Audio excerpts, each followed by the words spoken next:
delighted to introduce my colleague, Dr. Lindsay Allen, who is a leading expert in the ancient Near East, and again works closely on the relationship between antiquity and the modern day. And she's very kindly agreed to talk to you today on the invention of the Barbarian module, and her wonderfully intriguing title is Reinventing the Invention of the Barbarian. So Lindsay, thank you so much for joining us. You have 45-ish minutes, but obviously that's relatively flexible, and then I will moderate the questions for you afterwards. So all yours. Thanks very much. Thank you, James. Welcome everybody to the seminar. I'm going to share my screen, share my slideshow without further ado. Let me do that. And there we go. So let me revise the title slightly. I decided to retitle this "The Barbarian Invention of the Barbarian," just to scramble everybody's brain. And it was my attempt to recenter the way that the A-level segment is defined within the syllabus for A-level classical civilization. I start here with an image ostensibly from the excavation of the Persepolis treasury in 1936, showing a fragmentary Greek sculpture Greek style sculpture in marble, which will actually be the subject of a talk later today for the annual Jamie Rumble lecture, memorial lecture. So this is by way of a trailer stroke promotion for that event too. But thinking about the discussion that will be happening later today about this particular sculpture, which is a Mediterranean product transported to Iran in the 5th century BCE, seemingly, and there to be buried in the destruction of the treasury building at Persepolis by Alexander of Macedon at the end of the 4th century BCE. So thinking about this this object in this excavation location was really my starting point for the theme I want to address in this talk relating to the classical civilization syllabus. You see it's been recovered in pieces, the earth has been cleared around it, and there are excavators nearby in the photograph, although I have cropped out one of them and the others have actually been obliterated as part of a very strange photographic process at some point. This is from the Oriental Institute Chicago excavation records for the site of Persepolis. The sculpture traveled to Europe in 2015 for a special exhibition, and here it is put on display in Milan as part of a exploration of duplication, replication, the role of copies within classical sculpture. I quote here the OCR Classical Civilization syllabus, which asks students to consider the relationship between Achaemenid and Greek art and the influence of each on the other. And this is right at the end of a lot of different requirements of the syllabus, which all focus on the Greek construction of their own identity, on Greek perceptions of the Achaemenids and of barbarians, that is of others, non-Greeks more generally. And there is a slightly amorphous idea about how large and extensive this category of non-Greeks or barbarians is for this purpose.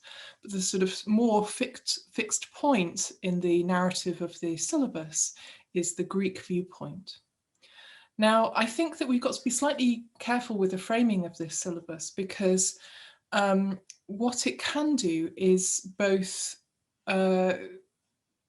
give a viewpoint for the dissection of Greek constructions of identity, but it can also perpetuate a sort of single viewpoint, or a sort of rather more narrow viewpoint of the diversity of the ancient world. So it has to be approached quite carefully, and this talk is by way of an attempt to address that point. I give you here just a view of the Greek statue from Persepolis. It is shown alongside later Roman copies, and this will be the subject of Salvatore Settis's talk later today. But it is being shown here to illustrate the fact that it was originally made in multiple copies in the Greek context, which means that whilst one version of this statue found its way to Persepolis, there was another, at least one other, available to form the source of later copies in the Roman world. So although this looks like quite an individual artistic product, it does in fact exist in many copies. However, the way that this object stands out in its Persepolitan context has been commented on by many archaeologists. And here a comment from the classical archaeologist Carl Nielander, whose write-up of this statue comes as part of a sort of slightly poetic essay about the site of Persepolis from 1968.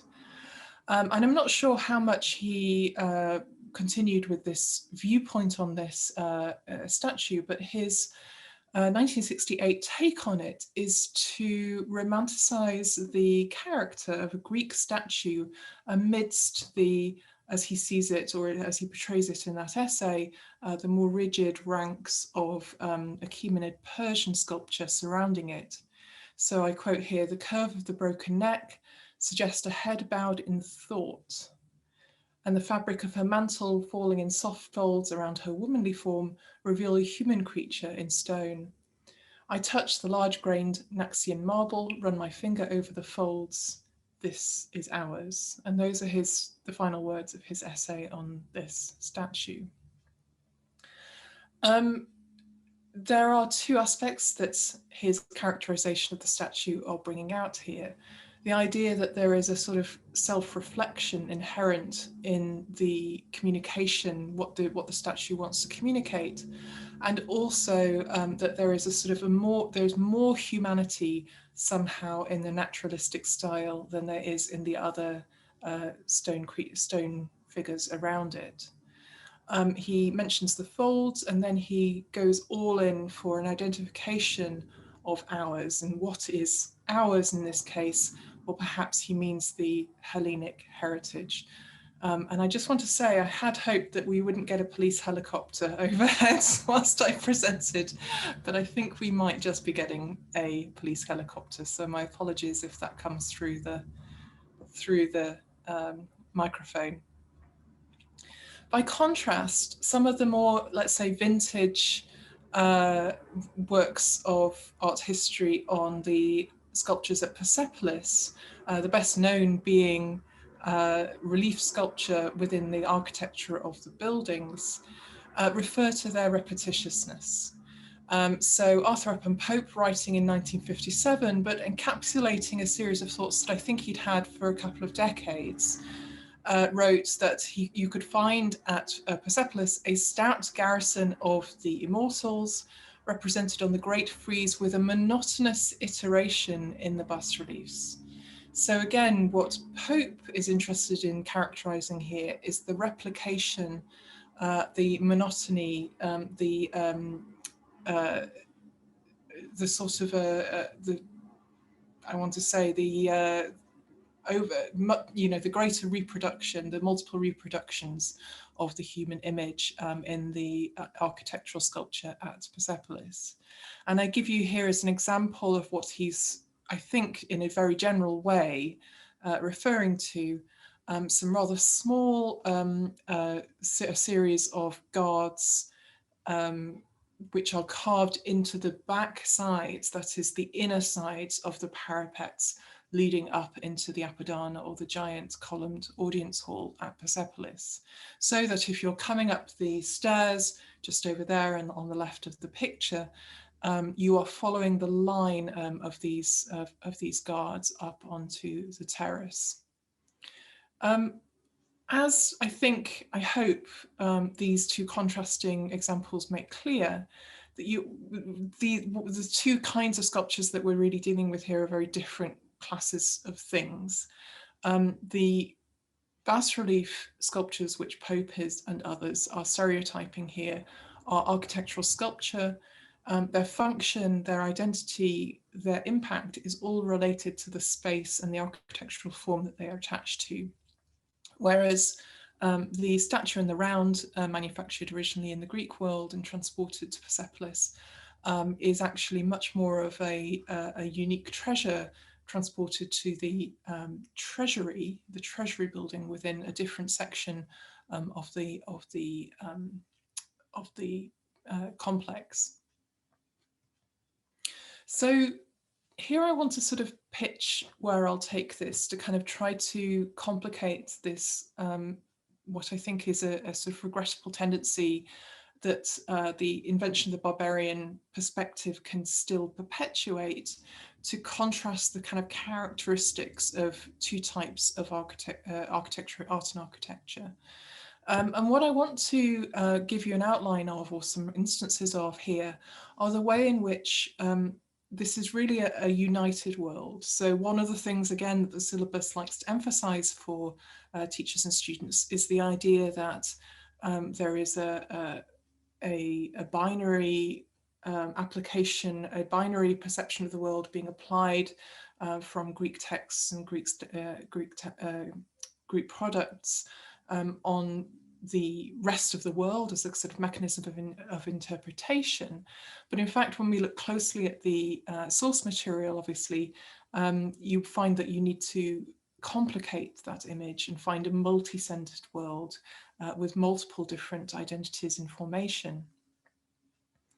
And the way in which we can kind of give a united picture of the Inventing the Barbarian using the Persian perspective, using the Achaemenid Persian perspective, is to think about the political atmosphere, the political discourse that the Achaemenid Persians, as rulers attempting to unify, to communicate between a vast new political entity of the empire, the kind of political messages that are being circulated in support of that. And then also to think of the responses to those messages, and those responses being, in this particular case, for the question of the Inventing the Barbarian theme, strategies for identity formation in an imperial context. So you have a superpower, the Achaemenid Persian Empire, and you have peoples who are components of that empire, and then you have other states which might not consider themselves to be formal components of that empire that are nevertheless politically affected by its existence and by its mechanisms. And this is not completely new, obviously, to the Achaemenid Persian Empire. It is also something that has been happening earlier in the Assyrian, the Neo-Assyrian and the Neo-Babylonian empires, which preceded the Achaemenid Empire in the Near East, to the point that one can argue that the Achaemenid Persian Empire itself is a sort of a fringe impact of the development of earlier empires. It is a state whose peoples were outside the main tributary areas of, say, the Neo-Assyrian Empire, but they were significantly impacted by its expansion and its sort of exertion of its power, the wider exertion of its power. And that evolves into a sort of identity formation kind of process, which creates the seeds of this new Achaemenid empire. So we have a much broader scene, really, for thinking about the ways in which peoples define each other and think about each other. And that, I think, makes it slightly easier, in a sense, to construct the Greco-Persian relationship within that larger network. So what I'm going to concentrate on, I'm going to show you some inscriptions from and cite inscriptions at and cite as locations for both visual and textual explanations of ideology are the sites in the heartland of the Achaemenid Persian Empire. And these themselves, I'm afraid in the linear map that I'm using here, you don't quite have the full impact of the physical relief of the terrain. These are themselves scattered across a spine of the empire, the Zagros Mountains. So you have Souza in the lowland, in the Mesopotamian lowland, and then Babylon in the heart of Mesopotamia. And then you have the Zagros mountain range with an Iranian plateau on which Persepolis and Pasargadae are located, two successive 6th to 5th century capitals. And then also Ekbatana to the north in the province of Media, and Buzatun on the route from Ekbatana to Babylon in the mountains, in a major pass through the mountains, through the Zagros Mountains. So you already have a different shape developing for the way in which spatially the Achaemenid Persian Empire constructs its different centers of authority compared to, say, the original heartland of Assyria up in the north of Mesopotamia there, where you see it says Assyria in capital letters, and the capitals constructed under the Neo-Assyrian kings, which included Nineveh, which is marked further up above Assyria there, but originating in the city of Ashur down below. So you have already a new kind of empire developing in the 6th century BCE, which the new kings, Cyrus, Cambyses and Darius, all need to think of ways in which to construct their authority in a way that makes sense for this new shape of empire. I borrow a photograph here from a colleague, Wouter Henkelman, to give us our first start. This is Buzatun. It is a large mountain with a cliffside and a fault in that cliffside on the mountain, overlooking a major route with a watering place and multiple waterfalls coming through the cliff, in fact, and a very storied location with multi-period sites and multi-period remains relating to it. The floodlights here give you an impression of how high up there is a relief and a series of inscriptions, a trilingual inscription, talking about the rise to power of Darius I. And Darius I in the late 520s BCE is somebody who is seizing the throne of this new Persian Empire and putting his own stamp on the definition of kingship as he wants to powerfully exert it, or aspires to powerfully exert it, in such a way that the family that then emerged from his rule created a sort of dynastic identity based on his prototypes. But Buzatun is the first sort of longest historiographical text giving us some ideas about Achaemenid constructions of empire. And those constructions are really oriented around a relationship with past empires in the region, an appropriation of Assyrian iconography, and also a recognition that they needed to take new communication strategies, deploy new communication strategies in order to spread the message of Achaemenid Persian power. You have Darius on the left of the relief, which is the original part of the monument being carved. You have an Elamite version of the text of Darius's rise to power to the right, which then later gets replaced down below after the relief is revised partway through its construction to accommodate an extra conquest at the end there. I'm not going to talk in detail about Darius's campaigns or his rise to power, but I do want to pick out a couple of features of Buzatun as a really unusual as well as influential monument to give us our source material for thinking about constructions of empire. First of all, although the majority of the challenges to Darius's own aspirations to kingship are really based on internal dissent, internal dissent within the heartland from Darius's seizure of power, he does take great pains to locate all his opponents as particular representatives of groups of people. So they are Babylonian, they are Elamite, and the one at the end, Skunka the Scythian, is a Sakai. So Sakai, he is from sort of the edge of the Achaemenid realm. So you have already the idea that each of the leaders that oppose Darius can be from different ethnic groups. And in conquering them, Darius is establishing his rule over these particular ethnic groups.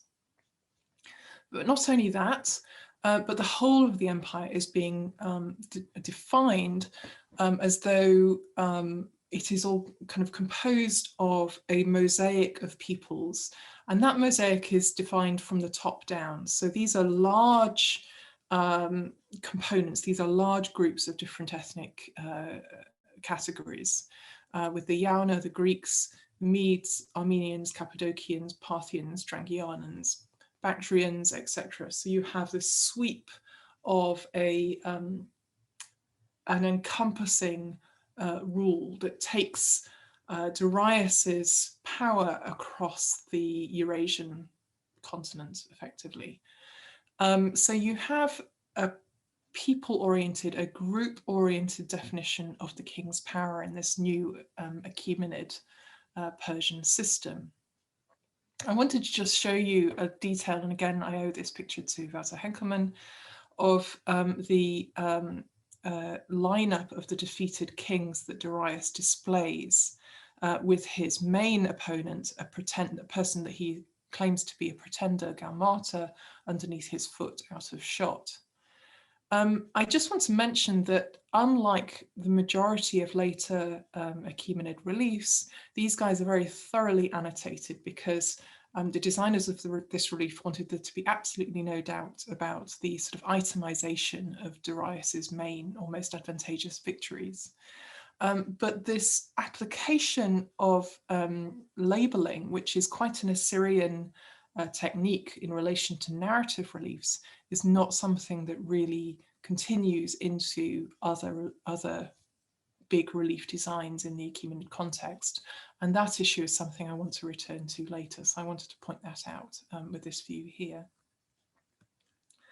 So just to follow on this, as it were, what I want to call place-based imperial rhetoric, or sort of geographically informed imperial rhetoric, and also sort of ethnic identity informed imperial rhetoric, I want to cite for you some excerpts from the inscription DNA, that is the inscription of Darius I from Naqsh-Rustam from the 6th to 5th century, and inscribed behind the back of the king on the diagram that you see on the screen here. The diagram is showing the outline of Darius I in this case, because it's his tomb, standing on a pedestal in a sort of a communicative relationship with a symbol that we think of generally as representing Ahura Mazda, the patron god of his dynasty, but also supported by a series of representative subject peoples. So these are individuals representing individual subject peoples, again, following that definition, that sort of top-down definition of large groups of components of the empire. And they are all rather peaceably and equally bearing the weight of this sort of cosmic relationship above them. And in reference to this, direct reference to this image, Darius' inscription says, "If now you shall think, how many are the countries which King Darius held? Look at the sculptures of those who bear the throne, then shall you know, then shall it become known to you, the spear of a Persian man has gone forth far, then shall it become known to you, a Persian man has delivered battle far indeed from Persia." So the ethnic identity of the ruling individual in this system is something that Darius is enhancing through this inscription, through this message. He is defining himself as Persian, and he is putting forward this ethnic definition as part of the strength of his own accomplishments. And not only that, but there is an implication of distance.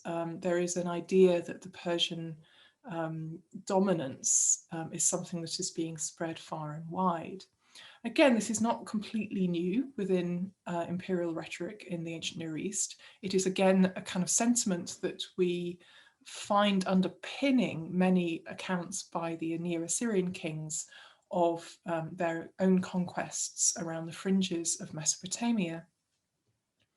But it is something which is pared down to a very essential message within the Achaemenid inscription. This is much shorter. This is not giving reams and reams of description here of conquests. This is just saying, I've gone really far, and this is the conquest. So this is a very economical version of the same kind of past message. On the right, you see a picture of the reconstructed glazed brick facades from the Achaemenid palace at Souza, showing again the same kind of iconography that you saw on the parapets of the Persepolis Apadana, but on a completely different scale, so on almost on a life-size scale, still in relief, in bas relief, but achieved through molded brick with very precise delineated decoration and colour. And I'm going to cite a couple of inscriptions from Souza just to, again, give more examples of this geographically articulated imperial power that Darius is honing lots of different aspects of in his new inscriptions. He says for, again, this is DSE, so inscription of Darius I from Souza, inscription E. Much of the harm that had been done, I transformed into good. The nations which fought amongst each other, those people killed each other. These, by the grace of Hormazda, I ensured that their people did not kill each other anymore, and I reinstalled each in their own country.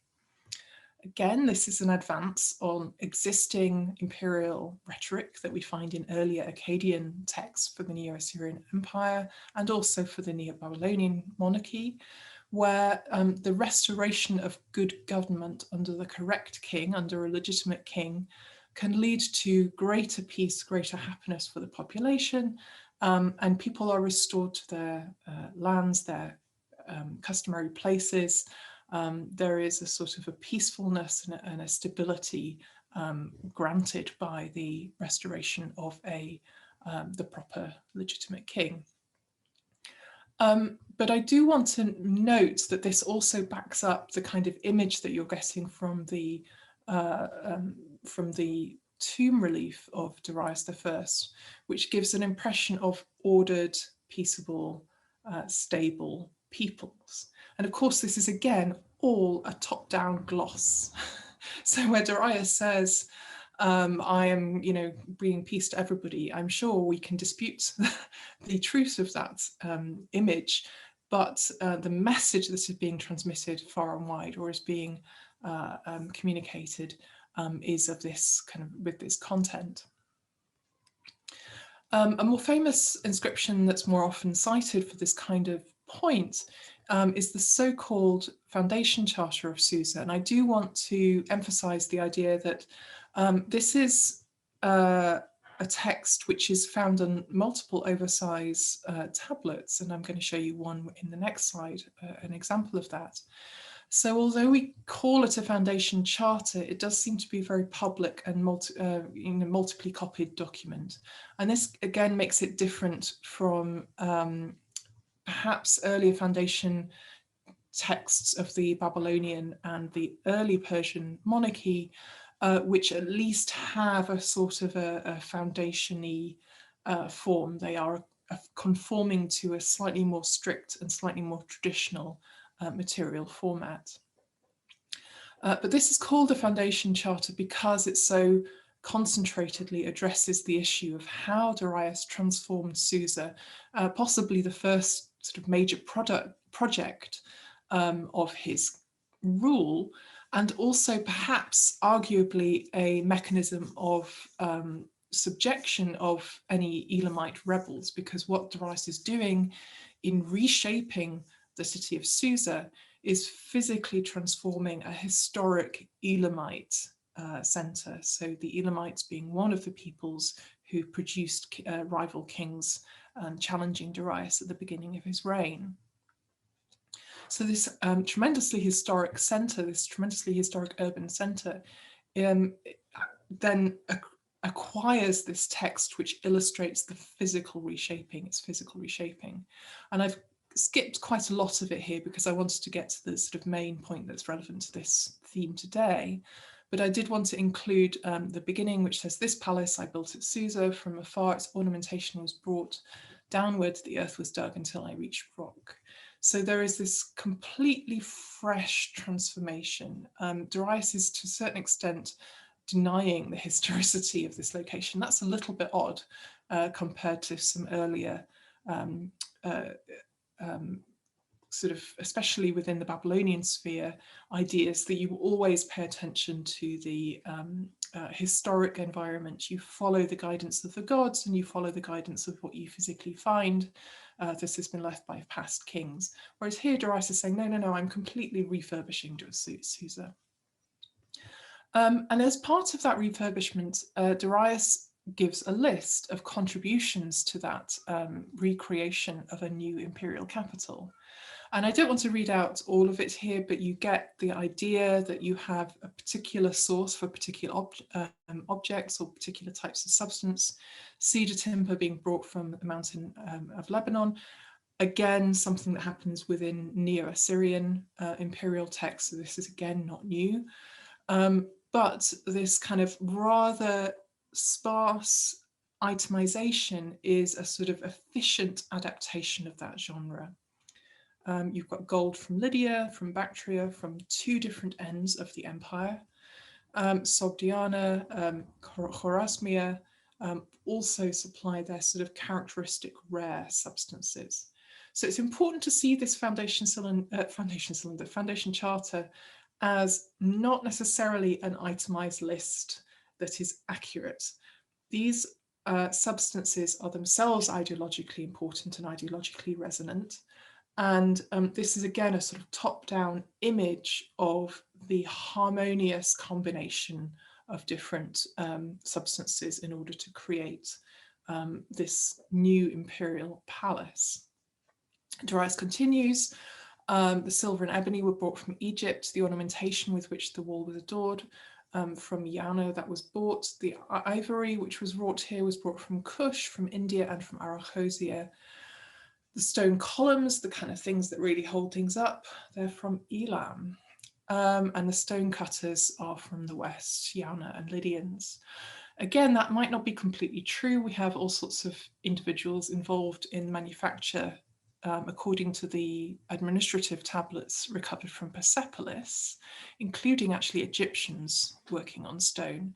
So again, it's important to remember that this so-called charter is not Darius's building receipts list. It is an ideological representation of his unification of these different important nations and their precious substances.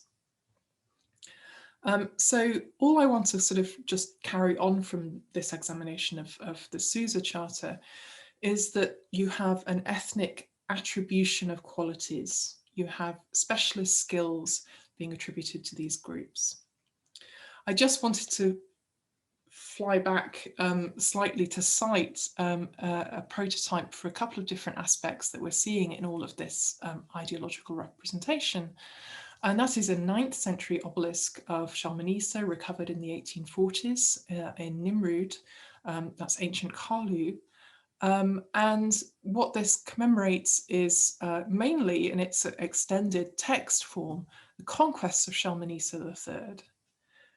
But the representations and the labels commemorate the bringing of particular tribute to Shalmaneser III, acknowledging his dominance. Again, I don't want to go into specifics here, but this is a notable example of the way in which the genre of conquest literature that is already established in the Neo-Assyrian Empire is a kind of a powerful rhetoric, which is then appropriated and transformed in quite a pithy and efficient way in the Achaemenid system. So something that will have a long conquest account attached to it in the Assyrian context will become a shorter, more communicable, perhaps more mobile set of motifs, set of memorable points in the Achaemenid sphere. I also just wanted to mention that for Shalmaneser III, we also have a really spectacular account of palace construction, again using the conquered items from subject provinces in his banquet stele. And both of those objects are in the British Museum if you want to deploy those or reference them in your work. And again, the theme here has been the sort of technical innovation of form and genre innovation of the Achaemenid kings. And I want to mention an actual foundation text from Persepolis, in which under Darius there is a technical change being introduced, which is the deployment of flat metal sort of text surfaces instead of, say, foundation cylinder, instead of, say, a foundation clay tablet. These are precious metals with gold and silver. I'm showing you here two images. I'll show you of the discovery of these texts in the corner of the Apadana at Persepolis. The guy with the hat is Friedrich Krafter. The photographs are by the excavation photographer of the early 1930s at Persepolis, von Busse. And you have two different images of the process of discovery, the sort of slightly more documentary version, and the here are our discoveries version, the more staged version, and the Oriental Institute version of this image is again a much more sort of commonly produced single image, just showing Friedrich Krafter, the architect on the dig, discovering and examining this new find. But what you can see here is at least the scale of the tablets themselves and their location deep underground in specially fashioned stone containers, with positioned around and above them a series of precious coinage, all from the west of the empire. This is something which doesn't necessarily always come into the discussion when we talk about the Apadana Foundation tablet, because this is seen as perhaps maybe just sort of a nice dating assist or an interesting iconographic resource. But I do want to note that the coins themselves are effectively mirroring the substance of the inscriptions. And so it's quite possible here that we've got to see these coins as a very specific symbolic injection into a foundation deposit. If we look again at the text, it is Darius the king advertising the extent of his hold on territory. And again, the furthest corners of his empire are cited as the places in which particular peoples are. So it's the Sakai, the Sogdians, and then the Lydians and Sin. So these are the four different corners of the northwest, the southwest, the northeast, and the southeast of the empire. So he's picked a distant point as the reference point for the extent of his empire. The way in which this distant point is therefore cited is, I think, a little bit new, even though, again, the Assyrian kings would advertise that they also ruled over the 4 quarters of the world. Here, this idea that there is a particular value in the distance of the frontier, and that is named in this inscription, is, I think, quite interesting in exclusion to everything else. And also the fact that we have these substances, these little precious symbols with these apotropaic obverses on them. The front of each coin has a sort of little apotropaic symbol on it, representing its origin. And they together, this is quite a sort of powerful cache of objects, but specifically citing the far west, in the case of this coinage, the far west of Darius's, the extent of Darius's conquest. So One more thing that I want to kind of bring in from the inscriptions before we think about the kind of Greek response to this rhetoric is the wider message to those who receive his text. And if anybody wants to talk in the questions about the tension between textual copies, the textual circulation of copies, and perhaps the use of orality, or the core use of orality as the mechanism for dissemination of these ideas, feel free to do so, but I will kind of move on quickly here just to deal with the content of the inscription. We're looking here at Naxxurastam, a cliff site again, a few kilometers away from the main site of Persepolis, where the first four Achaemenid Persian kings are buried.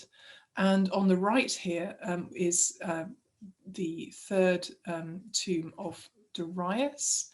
And Darius's tomb, again, is the only one which is inscribed with the message of a great God is Ahura Mazda who created this excellent thing. So we have a sort of outline, the kind of programmatic beginning. But skipping down to the kind of further content of this inscription, we have a sort of longer message about Darius's method of rule. So in fact, he starts out sort of talking about his own qualities as a ruler. He has himself intrinsic qualities. It's not just something that has been completely bestowed by Ahura Mazda. He is sort of a king because he's good at being a king. And he is also talking about how people can be good subjects, how they can show their obligation to him in a good way. So that includes aspects of justice and aspects of protecting the weak from the strong. But it also includes an aspect of treasuring the particular skills of an individual subject. And that's what I've bolded here. What a man does or performs according to his ability, by that, the extent of that, I will become satisfied with him. And I give much to loyal men. So however, in whatever form you might demonstrate your loyalty, you will be rewarded by the Persian king, by the Achaemenid Persian king. And this will apply in the court, this will apply on campaign. The king will measure your contribution and you will benefit from that contribution. And the sort of classic, this is actually not the tomb of Darius, actually on the right here, this is another of the later tombs, but just to give you a close-up of the iconography again. The inscription of Darius finishes with a sort of exhortative paragraph.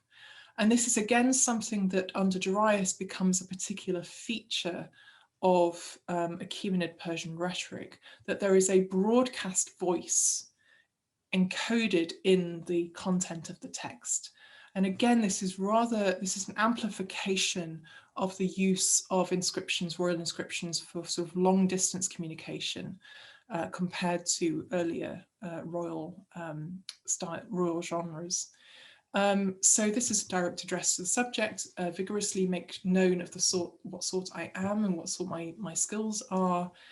So communicate the king's value, as it were, around the world. Let not that seem false to you, which has been heard by your ears. Do not disobey the laws, etc., etc., etc. Just make sure that everybody knows how they should behave. Now, this is obviously an exertion of power. This is fairly self-interestedly designed to incur an understanding of the king's legitimacy and to suggest how the subjects of the Persian king should behave. But one should note that both the Buzatun inscription and this tomb inscription of Darius, D and B, both end with exhortations to subjects to spread the word of the correct story of Darius's legitimacy and Darius's rise to power. And by that kind of method, they imply that they understand that subjects are not necessarily just reading or hearing this in a heartland location, but they are sent out into the world to communicate this ideal. Anybody who moves in this world is supposed to actively build on this message. And this is illustrated, I think, by the way in which in a papyrus copy of a sort of edited, combined Achaemenid inscription composite that's recovered from Elephantine and is dated to the 3rd quarter of the 5th century BCE.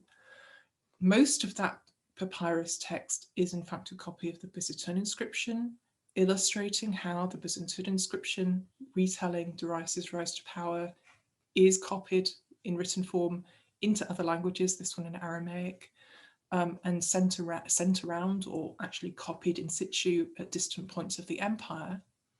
But this Aramaic version of the Buzatun inscription also includes a section of the Naqsh-e-Rustam sort of royal tomb inscription text as well. And the bit that includes is the exhortation, and it says, "O subject," and this is Nicholas Sims Williams of SOAS's, formerly of SOAS's inscription. "O subject, very much make known of what kind you are, of what kind your abilities, of what kind your conduct. Let not that seem best to you which is spoken in your ears, listen also to that which is spoken openly." So, you know, hear my propaganda. "O subject, let not that seem good to you which a powerful man does, what a meek man does, observe that also."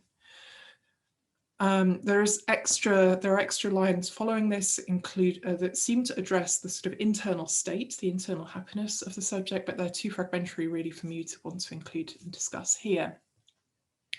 So what we seem to have is a transformation, a transposition of part of the tomb inscription, and a transformation of it into an address to subjects. This is about the intrinsic qualities of subject peoples across the empire and about what they can contribute perhaps to the empire.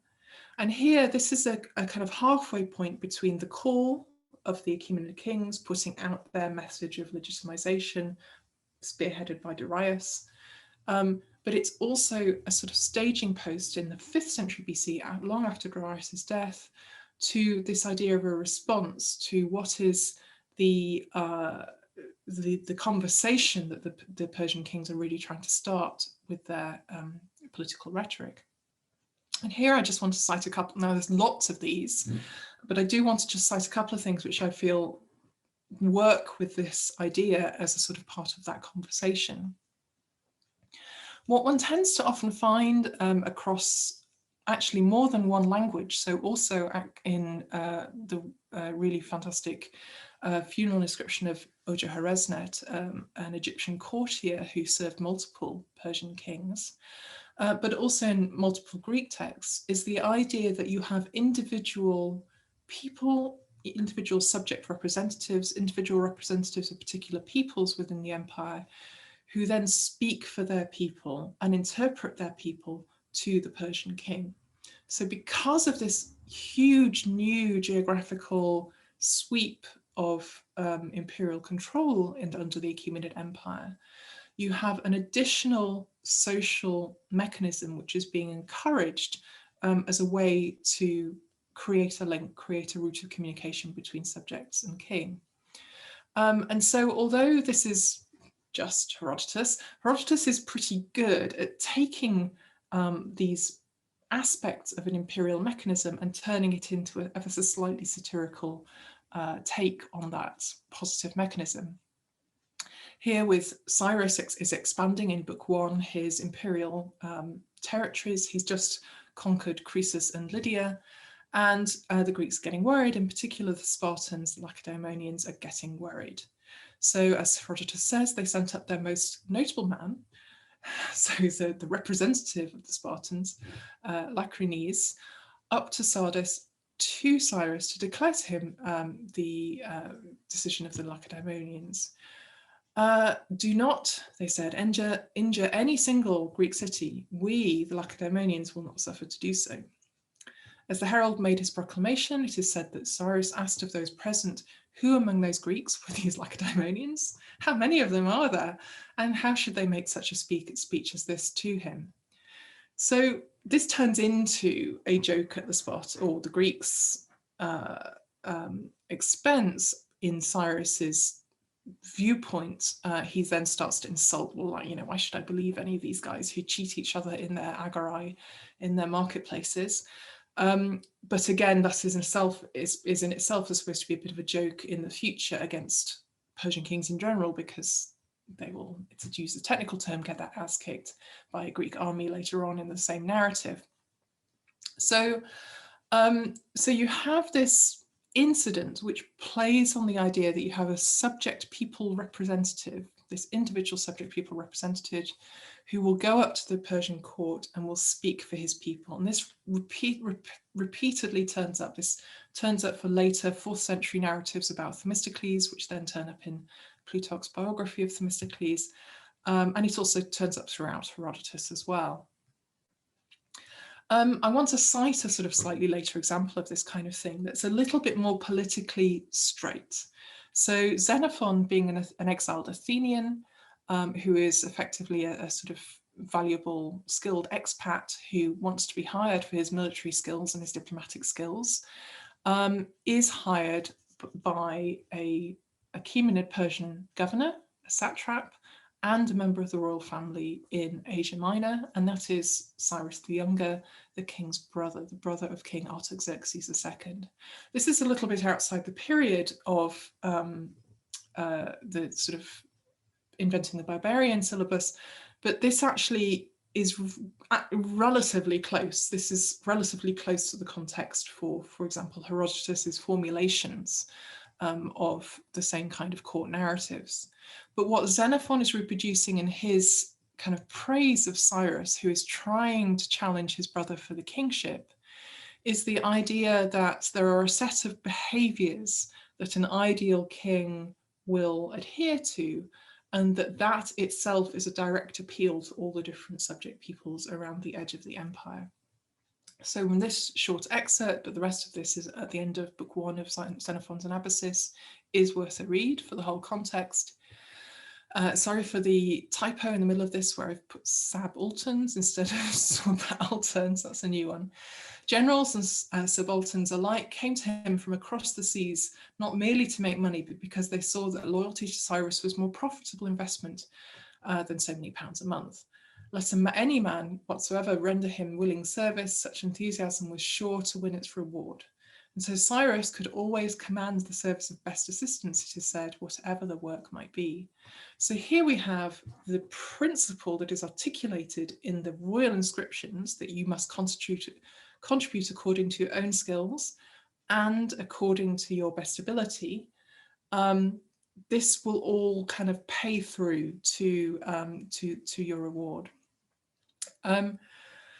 So I'm going to skip over a short reference I wanted to make to Margaret Root's kind of discussions of the iconography of Persepolis, because I wanted to bring iconography back into this question of how does the call and response work? How does the articulation of the propagandistic ideology of the empire then provoke a conversation with subject peoples, amongst whom are the Greeks?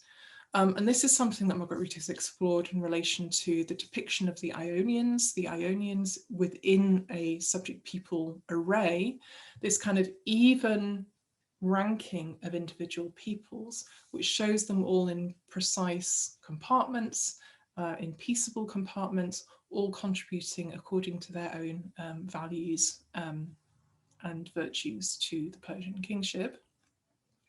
But I want to juxtapose that, sort of thinking about Root's message that this is about incorporation, peaceable incorporation and accommodation of different identities, to show that privately commissioned seal imagery, that is imagery that is commissioned within administrations, within the empire, by individuals who want to express their own kind of role in the administration or their aspirations in the power structures, quite often use individual ethnic depictions to demonstrate violent subjection of conquered peoples.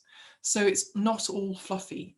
What you have on an individual level is in diverse styles the citation of subjection, of violent subjection of subject peoples, whilst at the same time the official narrative is giving the sort of rather more stable and peaceable version of that.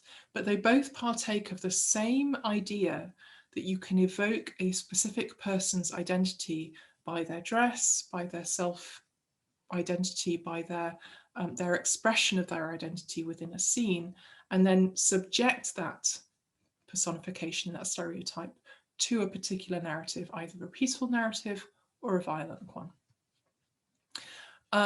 The next example I want to give you, and I don't want to go over too much because we want to give time for the Q&A, is a treasure relief. I wrote a discussion of the Achaemenid Persian audience scene itself based on Neo-Assyrian prototypes quite a long time ago now, 15 years ago now, and I just want to pick out a few examples of that to show you the appropriation of an official iconography and the inversion of appropriation of it, the satirization of it, the adoption of it, all of those different things happening in a multivocal way at the same time.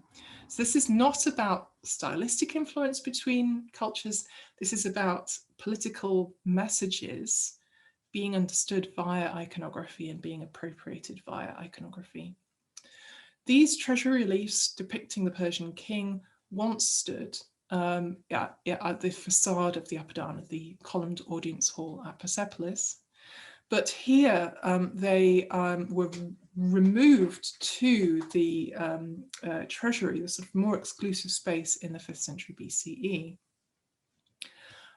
They were also deployed in the 5th century sort of on high above ranks of guards in the door jambs of the 100-columned hall, another giant audience hall at Persepolis. So you have multiple locations depending on your access of an image of the Persian king with somebody approaching the king. Now, sometimes the interpretation of the figure approaching the king is really quite precise and technical. He's given a sort of administrative identity. I want to avoid that. There's no label here. Remember, I mentioned that before. There's nothing giving a narrative textual identity here. And I just want to take this scene as a sort of an outline, a sort of a bare outline, because that's clearly how it's then taken by others. So in individually commissioned scenes by two people working within the Achaemenid Persian hierarchy, you have the adoption of a stylized version, a slightly simplified version of the Achaemenid audience scene, with a person in audience with that Achaemenid king. On the left at Persepolis in the 5th century BCE, from an administrative tablet excavated again in the treasury. So this is a brief citation on a cylinder seal, and then something used within the disbursement of pay, in this case, within the structure of the palace administration, just citing that model for a subject, perhaps a subject's relationship with the king. And on the right, from the very edge of the empire, Deskaleon in Asia Minor, you have a very close copy of an Achaemenid audience scene being deployed in middle management over in a sort of provincial location. And then you have a sort of satirical appropriation of that kind of image. And this is an example I found purely by chance in a Pindar seminar in about 2004, that this relief from a statue base, so notably it's something that is stood on, it's not being held up by other figures, it's being stood on by an Olympic hero, Polydamas. And he is a pancratiast, he's good at everything. He is a sort of powerful, hero being commemorated in the 4th century, in the middle of the 4th century, in retrospect, and at Olympia.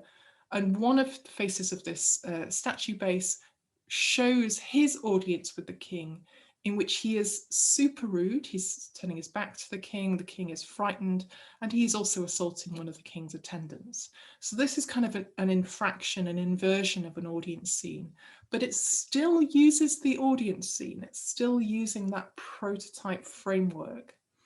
So what it shows us is that although this is an application of Greek sculptural style to a relief, it is also actually a sort of political response to the message of that relief. And that's how we can take quite a lot of the Herodotean stories about relationships with the Persian king too. Final slide, I want to wrap up, is to note that this is a widespread motif, the idea of the Achaemenid king in audience. Like I say, it's based on earlier prototypes, so it's an image that's kind of already politically understood in some ways, but it is fully and more interestingly adopted in particular Greek venues. This is a South Italian vase by the so-called Darius painter, known as the vase of the Persians, and this is a sort of nice drawn version of the sort of large-scale decoration, the large-scale scene. And I just wanted to note to you the idea that what you have here in the person in audience with the king is not anybody who is, you know, for want of an argument, you know, a sort of herald for the king or somebody with a specific identity. This is somebody clad in Greek garb. So this is again like that Spartan, or like, for example, again, later stories of Themistocles, somebody telling the Persian king what's what. He is standing on a pedestal, unlike the Persian king in his throne relief. Here the Greek gets to stand on the pedestal, and the pedestal is inscribed Persi. This is sometimes interpreted as representing, like, maybe this is a citation of Aeschylus. I refer back to a very old opinion of John Boardman here, which is that when something is inscribed on a thing within these contexts, in these kinds of vases, it depicts the place. So with Persi, the place that is being evoked here is in fact Parsa, which is what we know in the post-Alexander sources as Persepolis. So you have a scene at Persepolis with a Greek representing the Greeks to the Persian king, with a hierarchy of rule, the gods on the top, the subjects on the bottom, and the court in the middle. And so even in this extremely distant evocation of a set of complicated iconography, there is a play on the message of power being transmitted by the Achaemenid, you know, the Achaemenid sort of mechanism, the Achaemenid realm. And I cite at the bottom, I thought we could put a bit of Demaratus alongside this again to give you another example of, in this case, again, another Spartan saying, well, the Greeks are all pretty fierce, but actually the Spartans are the ones you've really got to worry about. So again, there's an idea of competition and virtue, and competition even in the context of opposition, in the context of the invasion of Greece by Xerxes. So I want to finish there and just finish off again with a view of the Greek statue at Persepolis. This was when it was still on site in 1937, being displayed for an official visit by the Shah to the reconstructed palace in the heart of the site. I guess I wanted to appropriate this image of a Greek sculpture in the heart of Persepolis in its reconstructed space, just as sort of instance of how we've got to think cross-culturally about Achaemenid material all the time, and about how our presumptions about what is intrinsically Greek or what is intrinsically Persian should not get in the way of understanding how there is a free-flowing conversation going on often. And as a last point, I guess, to support that, I did want to note the fact that we don't have the head of this Greek statue. We don't also have one of the hands. And so, like several of the images of the Persian king in relief at Persepolis, this might have been subject to iconoclasm on the Macedonian conquest of Persepolis, which, by the way, as a sort of throwaway comment, I should note, means that even though this is a Greek statue, it doesn't mean that it's treated necessarily with respect by a bunch of Macedonian marauders in 330, 329 BCE. And I'll finish there. Thanks for your patience.